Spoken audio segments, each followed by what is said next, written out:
Tree is my best friend when it comes to my kids' interests because I don't know what's gonna stick. If the kids do real world projects and something that they're interested in and means something to them, they've developed a core memory. Let Kids Play podcast. Hey, here's Nyetta with another episode of Let Kids Play podcast. I'm coming to you, the Mom Playologist, helping you teach your little ones in a fun and engaging way using our playful framework. I hope you all are amazing today. I hope you all have had an amazing week. I'm excited to talk to you all again. All right, so this episode, we are talking about educational approaches for our little ones. It's all about setting a foundation, right? So there are some, trends in education that helps prepare our little ones for the future. You have the traditional education it's evolving, it's changing, but the innovative approaches that are kind of leading the way for our little ones, there's two. So you have PBL, which is project-based learning, and it's where the students learn kind of hands-on and actively engaging in like real world and meaningful projects, which I absolutely love because why are we wasting these kids' time? We don't want nobody wasting our time. So why are we wasting their time? Let's get on real world examples, real world information, real world everything, because why not? But it helps them to develop problem solving skills. They learn how to work in groups before college, because those college groups were not it.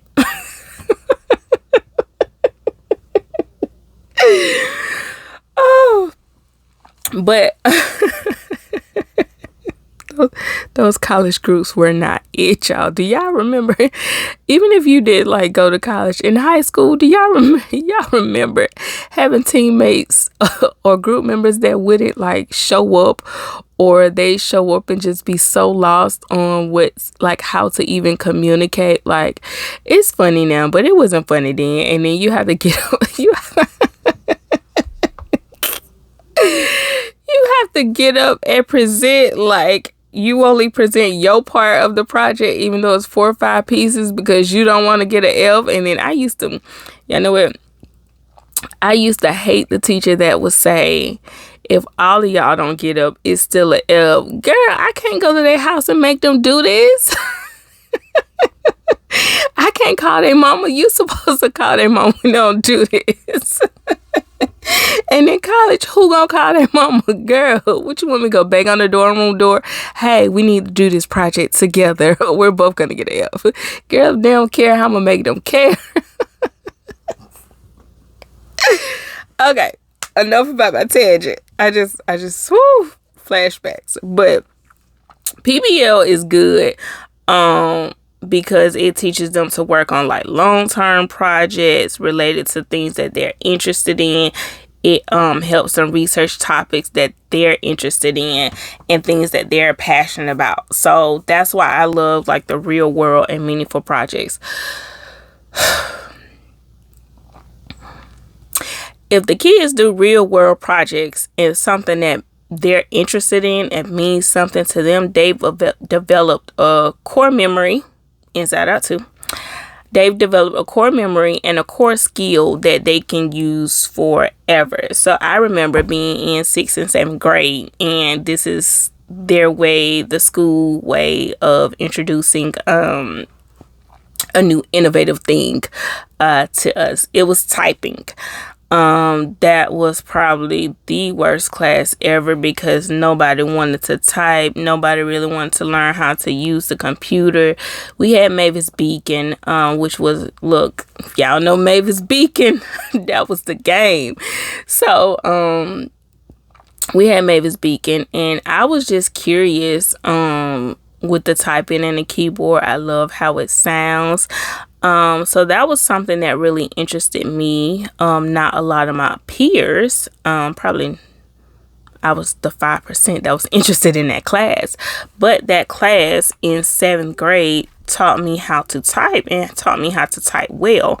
My background before becoming a stay-at-home mom was human resources, and most of those interviews and jobs involved a typing test. Too easy. 60 words per minute. What? But that was a skill, and people would always be very impressed. But that was a skill I developed in the 7th grade. That was nothing that I practiced really outside of that. Like, I took that class and then I've been typing ever since. But that was something that I was interested in. So going back to setting the foundation for the kids and the little ones, if they're interested in dinosaur, create Jurassic Park. Why can't you? Is that real world, Nyetta? Well, I recall us searching for tickets for pop-up Jurassic Park theme world a lot. Who designed those? So let them create their own Jurassic Park at this young age. It may not look like, what you think it should look like, but that may turn into a skill of when they get older, they are the ones creating a whole Jurassic Park real life experience for for kids that were like them when they were little. So you have to think outside the box a little bit, but project-based learning is like super cool. So I remember my son, my oldest, when he went to this STEAM academy, they recreated the Home Alone, because around Christmas Home Alone is big, and they recreated one of the Home Alone scenes, and they used old doll houses. How cool is that? How cool is that?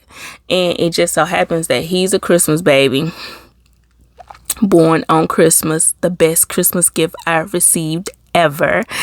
But he's a Christmas baby, and that's his favorite movie. So, well, all of them, all the Home Alones are his favorite, except 4. But it was so cool. Like, that's something that he still likes to try to do on his own. Like, let's recreate something else with Home Alone, But I like how they incorporated the old doll houses so they could really like set the scene for this project that they're working on. So another one is my daughter is braiding. So she's braiding dolls' hair. So I give her the supplies. Dollar Tree is my best friend when it comes to my kids' interests, because I don't know what's gonna stick. How long are you gonna be interested in this? I don't ask those questions. I just say, let's go to Dollar Tree, because those are your supplies.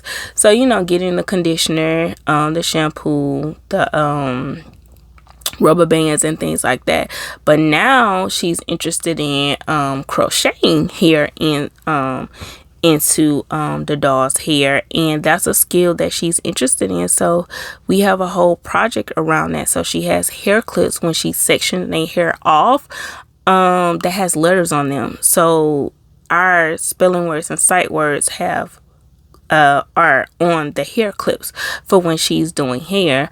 But also crocheting is it's simple crocheting hair in, but it's also a technique, so we can create different braid patterns to sew the crochet in. And it's dolls, so the braid patterns don't look that cool, but we can do the circle, the spirals, we can do different things. Like, okay, it turns into like a math project. So just how many do you need on this row? Well, if you need this on this row and you have how many braids, what is that? So it's just those real world projects and relating it to learning, because everything is learning. Everything is something that you can, what am I trying to say, y'all?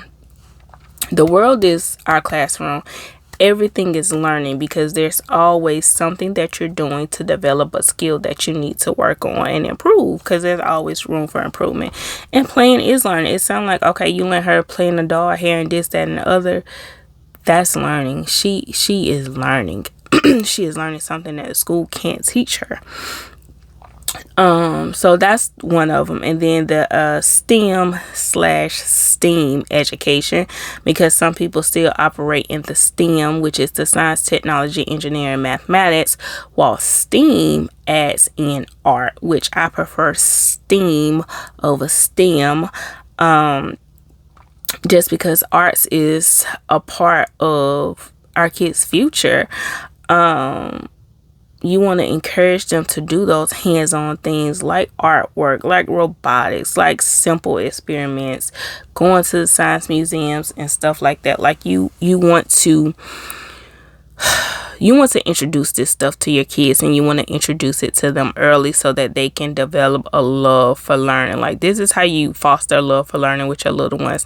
Not only putting like the books in front of them, but putting different things outside the box in front of them. Like a simple experiment is the Mentos and Coca-Cola experiment.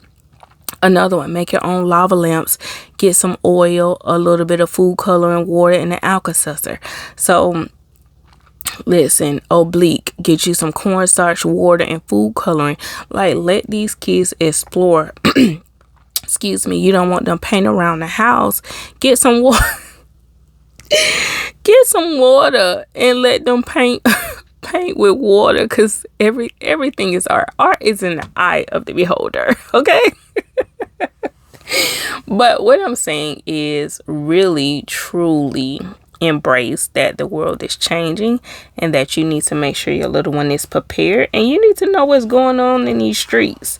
So as far as the emerging things, PBL and STEM and STEAM, but also shameless plug, the Mommy and Me play activities include all of that and more. It includes, first of all, it's over 100 activities in here, so you don't even need to like figure out what are we gonna do today. Let's go in the Mommy and Me playbook, and it's super easy for the little ones to grab as well. Like this page right here, I can show you all. So it's creative. I can show you all on YouTube. If you're on audio, just listen. So it's creative coloring. The instructions, or what it's telling you the kids are learning, is foster sensory exploration, creativity, self-expression through finger painting and coloring on various surfaces. It also tells you what you need, which is only 4 items. It gives you 3 activities to do with your little ones, and it gives you a cool book to include for the week with those activities that you can expand on. So the activities on this sheet is it's 3 activities. So say you got a week, you got 3 big activities that you're doing with your little ones, but by reading this book you can expand on different activities. And it's not like, oh, I still gotta think of activities after using this book. No, girl, they gonna think of it. They gonna tell you what they want to do. I'm just putting the information out there. So like body art, and yes, kids under 12 can do body art. Like I said, get you some cornstarch and paint, and that's how they do it. Not paint, I'm sorry, cornstarch and food coloring. So that's the taste safe way, but don't let them eat it. You know, they're gonna try to put it in their mouth real quick, and they're gonna realize that it tastes nasty, and then you should be good. So if you're worried about your little ones putting it in their mouth, that's what you do. That's the taste safe way. Not like, okay, edible. It's not edible. It's taste safe. Also, another way for the kids to do the body art and stuff like that under 12 is use their baby food. Whether you make it or you buy it from the store, use their baby food. You have all different colors with the baby food, girl. You gotta think outside the box to get these kids being creative and exploring and problem solvers, you know. But yeah, it's a finger painting game, girl. It's a cleanup game to teach them responsibility, because again, everything is play. We're playing a cleanup game, but guess who's gonna be cleaning? Yo kid. So this was a short episode. I hope you all enjoyed it. Thank you all for tuning in. As always, I appreciate the support. I love you all. I love sharing this information with you. I love helping us grow together. So make sure you like, comment, and subscribe. And I'll talk to you all next week.